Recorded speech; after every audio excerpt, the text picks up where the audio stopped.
Bonjour, c'est IQ91. Voici l'analyse technique du CAC 40 pour la journée du vendredi 21 janvier 2011. Aujourd'hui, nous allons le voir, journée vraiment très technique. Il s'est passé beaucoup de choses. Nous avons ouvert en hausse. Alors, comme j'ai pu le voir sur certaines discussions, on n'a pas ouvert sur un gap, puisque l'ouverture ici, qui se situe à 3981,44, se situe dans l'espace de cotation de la journée d'hier, donc il ne s'agit pas d'un gap. Nous avons donc ouvert en hausse à 3981,44, nous avons marqué un plus bas à 3979,24, et puis nous sommes allés marquer un plus haut à 4057,97 pour revenir en clôture à 4017,45. Nous gagnons 1,33% sur cette séance, 52 points gagnés par rapport au cours de clôture de la veille. C'est vraiment une grosse séance de hausse. On a gagné jusqu'à plus de 2% en intraday. Au niveau de cette séance, vraiment, elle est très particulière à analyser, car les mouvements, d'une part, sont influencés par des éléments macro et microéconomiques. Alors bon, je le rappelle, pour les éléments microéconomiques, il y a Google qui a publié de très bons résultats. Et puis du point de vue de la macro, il y a l'Espagne qui serait sur le point de gérer un petit peu la crise d'une manière sans trop qu'on s'y attende, et ça plaît au marché. Il y a des rumeurs l'Espagne s'apprêterait à nationaliser leur caisse d'épargne afin de les nettoyer, de les refinancer et de les reprivatiser. Donc c'est le genre de nouvelles qui plaît au marché. Il y a eu aussi l'indice IFO allemand qui est ressorti beaucoup plus haut qu'attendu. Donc tous ces éléments ont fait que nous sommes partis à la hausse dès le début de la séance. Alors je rappelle qu'aujourd'hui c'était une journée des trois sorcières. Les trois sorcières, qu'est-ce que c'est ? Je vais l'expliquer parce que ça a beaucoup d'importance sur ce qui s'est passé aujourd'hui. Ce sont des contrats à terme, des options, des futurs qui arrivent à échéance, et donc ça crée en général une certaine volatilité. Alors aujourd'hui, énorme volatilité, on voit ici la bougie, d'ailleurs ça se voit ici sur la mesure de volatilité, on a eu 78 points d'écart entre le point haut et le point bas. C'est une belle séance, très volatile, on n'en a pas tous les jours, mais surtout, on va le voir tout à l'heure, je vous ferai voir une cotation intraday. Aujourd'hui vraiment les sorcières ont eu beaucoup d'importance. Alors, au niveau des indicateurs, malgré cette hausse qui finalement reste contenue si on regarde les niveaux de clôture, eh bien, nous sommes toujours en surachat au niveau du stochastique. Le MACD inverse la tendance. On était reparti ici sur un signal baissier au niveau des histogrammes. Là, on remonte légèrement. Gros volume. Alors volume qui s'explique notamment par les sorcières, pas cette histoire de contrats, options futures. En général, c'est vrai que les séances aux sorcières sont l'objet de fort volume, et donc une volatilité accrue.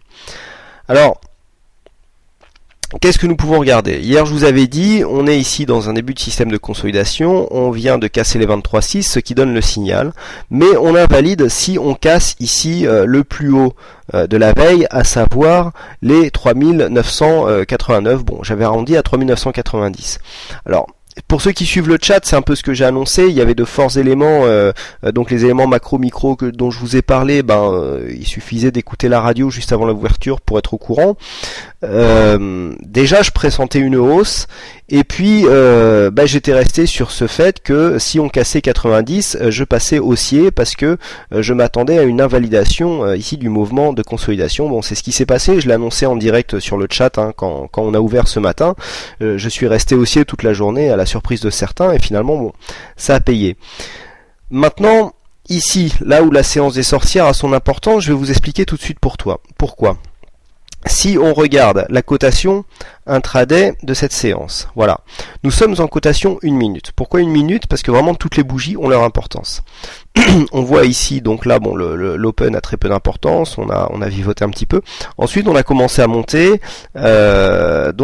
suite à l'indicateur allemand, on a commencé à monter, on a marqué un plus haut ici, et ensuite on est redescendu. Si vous regardez l'heure de ce plus haut, il est 16h.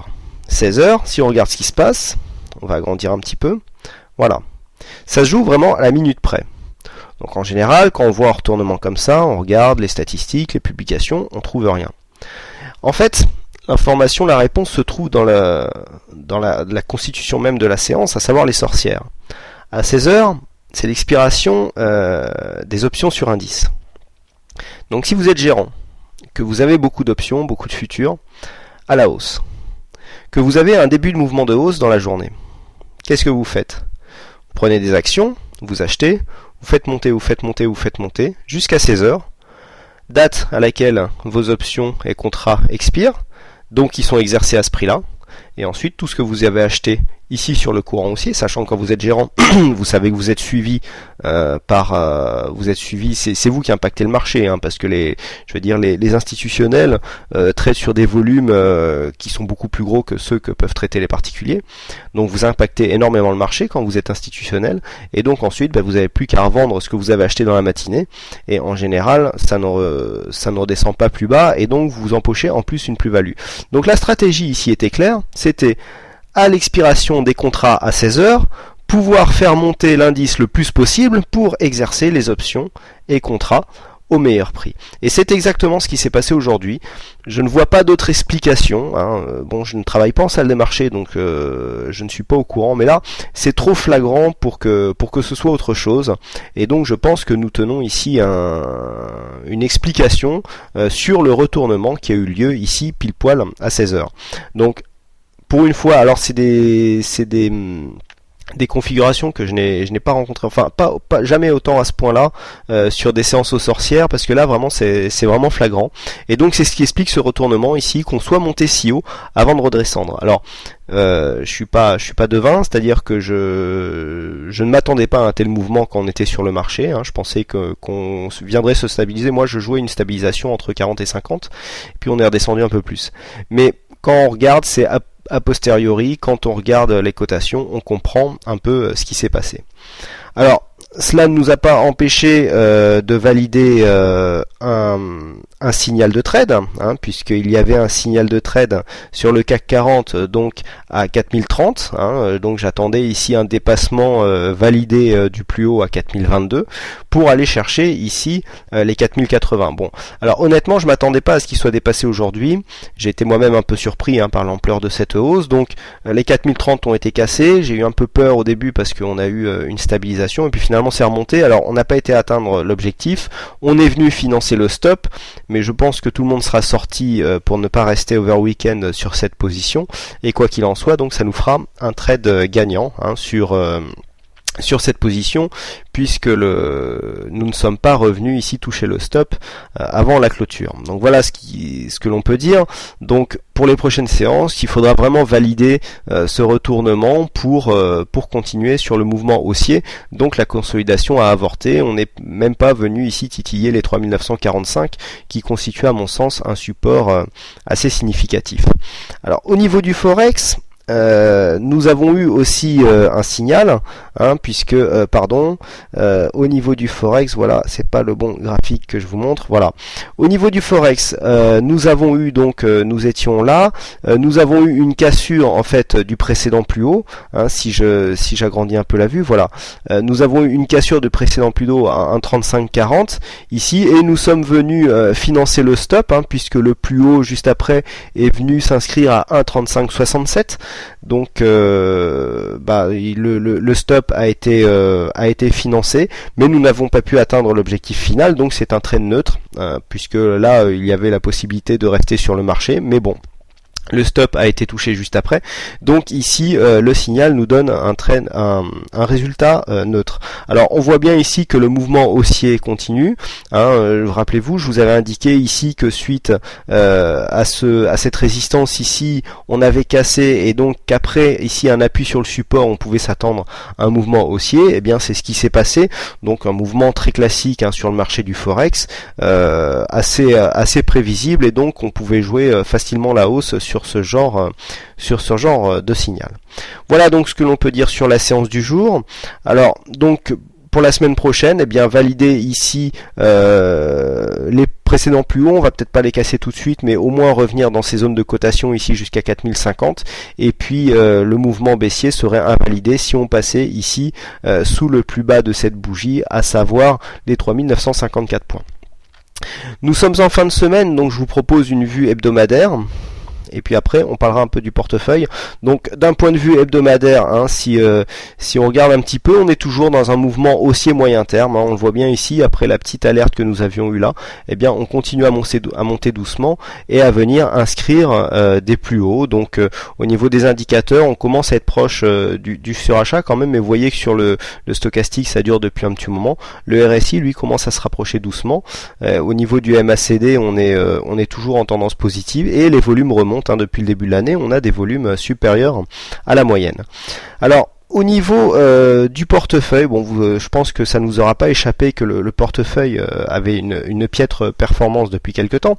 Alors ça vient du fait, je sais pas histoire de chercher des excuses, c'est au niveau de la gestion. Moi je voudrais avoir une approche systématique, c'est-à-dire pouvoir rentrer et sortir sur des points techniques identifiables avec des indicateurs donc qui soient toujours les mêmes. Donc ça c'est la première chose. Deuxième chose, la détection des valeurs. On voit bien que les valeurs qui surperforment, on arrive à en trouver assez facilement. C'est un indicateur que j'utilise depuis très longtemps. Par contre, je sais que je m'adresse à beaucoup de personnes qui débutent ou qui ont subi des grosses pertes.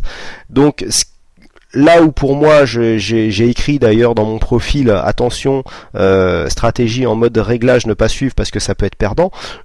Ça peut être perdant, c'est-à-dire qu'en fait c'est dans la gestion de la couverture. Vous voyez que la gestion de la couverture ici dans cette période haussière, elle coûte très cher. Alors le but non plus c'est pas de perdre de l'argent quand les indices montent. Aujourd'hui les indices ont beaucoup monté, on perd 0,44%, donc la gestion n'est pas bonne. Simplement les réglages dont je vous parle, c'est cela, c'est notamment dans la gestion de la couverture. Et donc la gestion les entrées-sorties des actions. En plus j'ai pris le parti de ne pas de ne pas passer d'ordre en séance. Je veux cette stratégie accessible à des personnes qui travaillent. C'est un peu une demande qui m'a été faite, donc j'essaye de la respecter. Des fois on est tenté d'intervenir en cours de séance, mais on ne le fait pas. Notamment sur des valeurs aujourd'hui comme Ingenico qui était tout à fait à l'inverse du marché. Franchement j'ai voulu la couper très tôt, je l'ai coupé d'ailleurs très tôt sur mon portefeuille réel, mais pour respecter la stratégie du portefeuille, je ne l'ai pas coupé sur le portefeuille Bourse Match. Donc c'est une gestion qui se met en place, donc c'est pour ça que je recommande encore de ne pas suivre aveuglément cette stratégie. Vous serez tenu au courant quand ça sera plus viable. De toute façon, les résultats s'en feront ressentir. Il y aura encore des essais, on va changer des choses dans la gestion, et certainement, peut-être même que le portefeuille passera dans le rouge. Donc pour l'instant, je l'ai juste mis pour que vous puissiez observer, mais il n'y a rien à prouver là-dedans. C'est en train de se mettre en place, c'est un réglage, je reçois beaucoup de messages. Alors dans l'ensemble, vous comprenez, j'ai reçu 2-3 messages désagréables, mais c'est pas bien grave, ça fait partie du jeu, on va dire. Mais voilà, je voulais donc vous informer. C'est vrai qu'on m'a un peu reproché de ne pas assez donner d'informations sur ma méthode d'intervention, tout ça. J'y reviendrai plus tard, mais pour l'instant, on est toujours en mode réglage. C'est la gestion de couverture qui, dans les prochains temps, va essayer d'être affinée ici sur la gestion de ce portefeuille.